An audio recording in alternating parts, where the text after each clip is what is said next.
Dear students, this is Praveen Kumar Agarwal from Management Department. Welcomes you in my today's lecture of Principles of Economics. In today's lecture, we will discuss upon the next numerical on break-even analysis. The numerical is as follows. Asian Paints manufacture 10,000 units of paints boxes when working at a normal capacity. The details of this cost are given as follows. Direct material rupees 7.5 per unit, direct labor rupees 2 per unit, variable overheads rupees 2.50 per unit, fixed overheads rupees 4 per unit and production cost is given rupees 16 per unit. ये total निकल कर आ गया आपके पास production cost. ठीक है, इसके साथ information दे रखी है कि each unit is sold for rupees 20 with variable selling and distribution expenses of rupees 0.50 per unit. ये इसके सेलिंग एंड डिस्ट्रीब्यूशन एक्सपेंसेस दे रखे हैं और इसका सेलिंग प्राइस दे रखा है रुपीज 20 पर यूनिट. ठीक है, अब एक इन्फॉर्मेशन और दे रखी है आपको. During the next 3 months only 500 units can be produced and sold. Management plans to close down the factory, estimating that the fixed cost can be reduced to rupees 2,000 for the quarter. यानी company अगले 3 महीने में ये अंदाजा लगा के चलती है कि केवल 5,500 यूनिट्स को प्रोड्यूस किया सकता है, सेल किया सकता है और इसी वजह से प्लान किया जाता है मैनेजमेंट की तरफ से कि फैक्ट्री को क्लोज डाउन कर देना चाहिए. और अगर क्लोज डाउन कर दिया जाता है तो जो फिक्स्ड कॉस्ट है वो रुपीज़ 2,000 हो जाएगी उस पर्टिकुलर क्वार्टर के लिए. ये एस्टिमेट किया जाता है मैनेजमेंट की तरफ से. लेकिन जब प्लांट ऑपरेट कर रहा है, when the plant is operating the fixed cost is incurred at a uniform rate, तो वही यूनिफॉर्म रेट से फिक्स्ड कॉस्ट को इनकर किया जाता है. और इसके साथ साथ जो additional cost of plant shutdown है फॉर द 3 months उसको 2,800 के तौर पर एस्टिमेट किया जाता है. आपको एडवाइस करना है यहाँ पर कि whether the plant should be shut down for 3 months and calculate the shut down point for the 3 months in units. तो यहाँ पर आपको एडवाइस करना है मैनेजमेंट को कि क्या उसे प्लांट को शट डाउन कर देना चाहिए, और अगर शट डाउन कर देना चाहिए तो फिर शट डाउन पॉइंट अगले 3 महीने के लिए यूनिट्स में कितना होना चाहिए, ये भी आपको यहाँ पर कैलकुलेट करके बताना है. ठीक है, तो पहले तो हम निकालेंगे यहाँ पर कि प्लांट को शट डाउन किया जाना चाहिए या नहीं. तो इसके लिए पहले हम कंट्रीब्यूशन को कैलकुलेट करेंगे. तो इसको हम डिफरेंट पार्ट्स में डिवाइड करेंगे. पहले हम निकालेंगे यहाँ पर contribution per unit.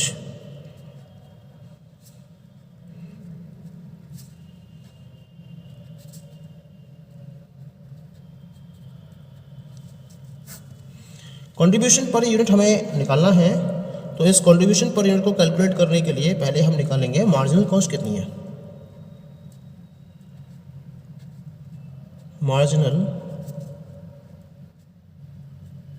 Cost that is given you 7.5 per unit. तो है आपके पास डायरेक्ट मटेरियल, इसके साथ डायरेक्ट लेबर दे रखा है आपको 2.00, वेरिएबल ओवरहेड्स दे रखे हैं आपको रुपीज़ 2.50 और फिक्स्ड ओवरहेड्स ऐड नहीं करना. उसके साथ साथ आपको रुपीज़ 0.50 भी दे रखे हैं इसमें as selling and distribution expenses के तौर पर. तो जो मार्जिनल कॉस्ट आएगी आपके निकल के 0.50, 1 2 1 3 तो 5 और 7 12 रुपये 50 पैसे. ये आ गई आपकी marginal cost rupees 12.50 per unit. अब हमें निकालना है इसमें कंट्रीब्यूशन पर यूनिट. तो इसका फॉर्मूला बनेगा हमारा that is selling price per unit minus marginal cost per unit. Selling price आपके पास दे रखा है rupees 20 per unit as per in the question, और आपके पास जो मार्जिनल कॉस्ट हमने कैलकुलेट करा है वो निकाला है rupees 12.50 per unit.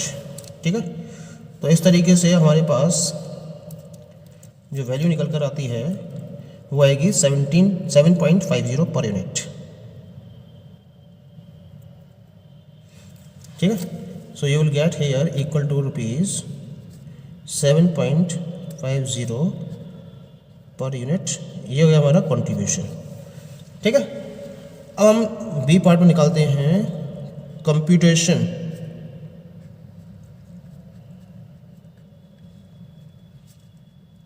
Of loss if plant is operated.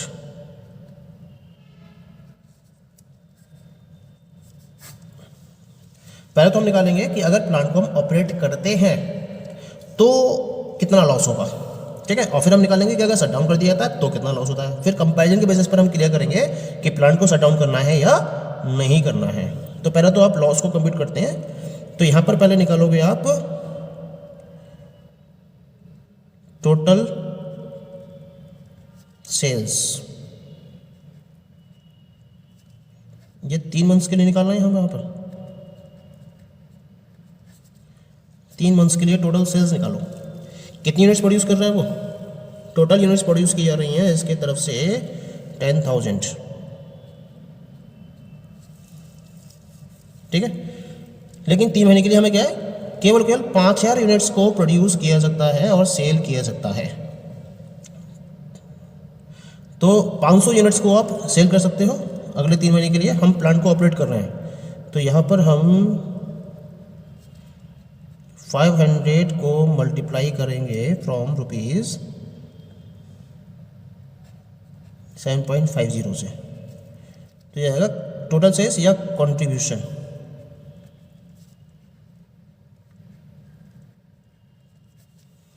Total contribution आ जाएगा आपका ना, ठीक है। और टोटल कंट्रीब्यूशन कितना आएगा, 500 से मल्टीप्लाई करेंगे इसको में ना, तो ये आएगा कि पास 5 × 25, 500, 5 × 25 से 5 2, 5 × 5 2, 3750।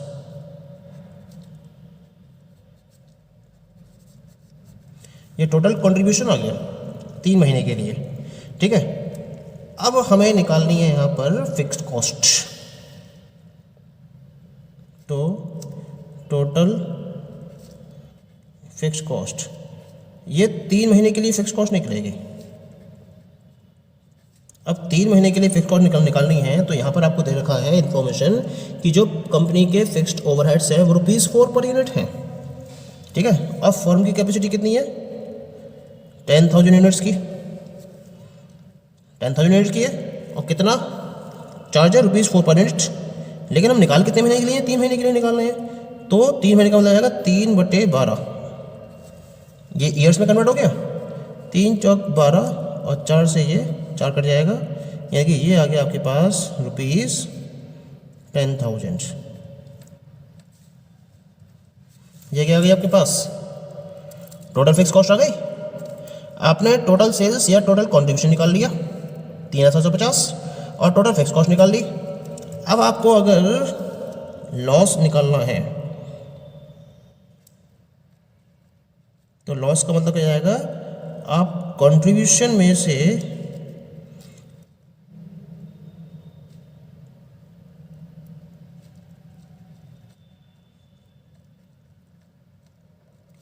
फिक्स्ड कॉस्ट को माइनस कर देंगे। कंट्रीब्यूशन है कितना आपका, 3,750 का, और जो फिक्स्ड कॉस्ट है वो है आपकी 10,000। ये वैल्यू जाएगी आपके पास टोटल होके 0, 10 में 5 गया 5, 9 में 7 गया 2 और 9 में 3 गया 6, 6,250 माइनस का आएगा, माइनस का आएगा। तो हम इसे क्या कहेंगे, इसे हम कहेंगे लॉस। तो अगर प्लांट को ऑपरेट किया जाता है अगले 3 महीने के लिए तो फर्म का लॉस होगा 6,250 का, ठीक है। Now we will calculate the loss if plant is closed. Computation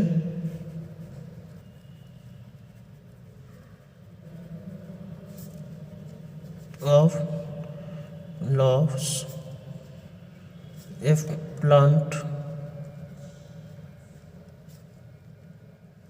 is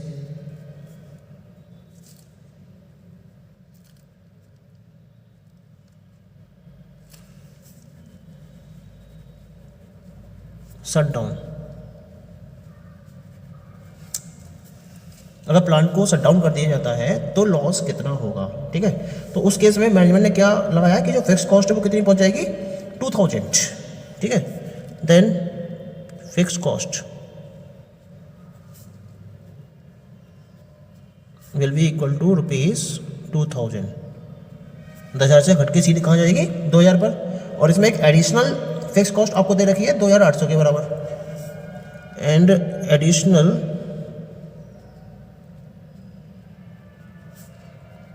fix cost ये आपको दे रखी है ₹2,800 के बराबर।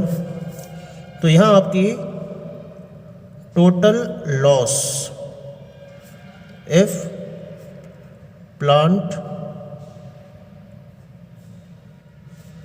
इज शट डाउन कितना आ जाएगा ₹4,800, ठीक है। और इससे पहले हमने जो लॉस निकाला था वो कितना था 6,250, तो ये कम है, ये लॉस कम हो रहा है, तो इसका मतलब प्लांट को शट डाउन करना यही एकमात्र ऑप्शन है। तो कंक्लूजन क्या निकल के आया हमारा, कंक्लूजन आया that the plant should be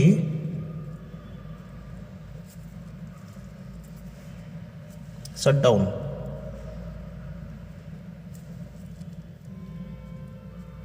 for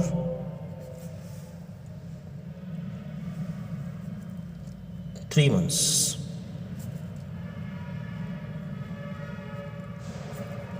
ठीक है। तो ये तो बात हो गई हमारी कंक्लूजन की। अब हम इसका अगला पार्ट कैलकुलेट करते हैं। अगला पार्ट क्या है हमारा, इसमें डी हमें निकालना है shut down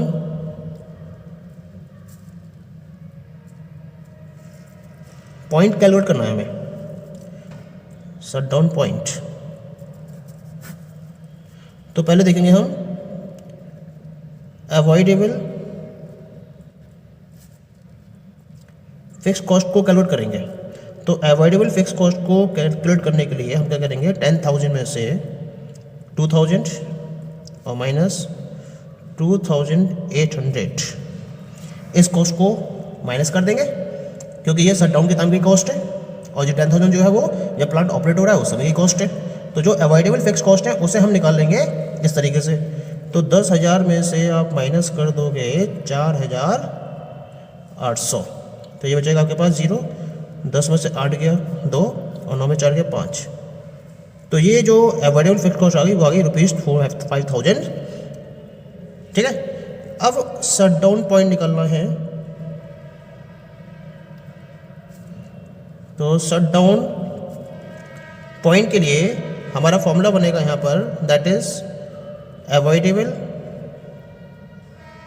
fix cost, it will be divided by contribution पर यूनिट, ठीक है।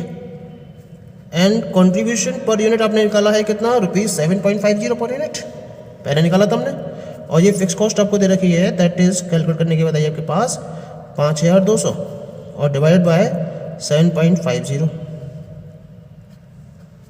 25 3 75, 25 दूनी 50, 0 और 25 अट्ठे 200, 25 अट्ठे 200, 00, 25 दूनी 50 और 2 52, ठीक है।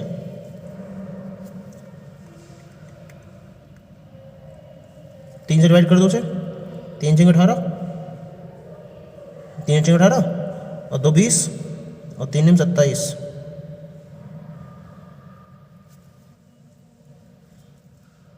7.50 है।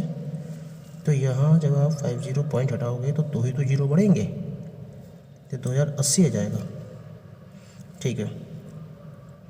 तो ये 0 जाएगा, ये 0 नहीं जाएगा, तो ये जाएगा 3 6 18 और 2 20, 3 9 27 और 1 28 और 3 3 9, 693 अप्रॉक्स। तो ये आ जाएगा आपका शट डाउन पॉइंट, ठीक है। तो दोनों सॉल्यूशन आ गए हमारे पास। पहला आ गया हमारे पास कि हम एडवाइस करेंगे कि प्लांट को शट डाउन कर देना चाहिए 3 महीने के लिए, और दूसरा जो उसका शट डाउन पॉइंट आएगा वो 693 यूनिट्स के अप्रॉक्स निकल कर आएगा। Okay, thank you.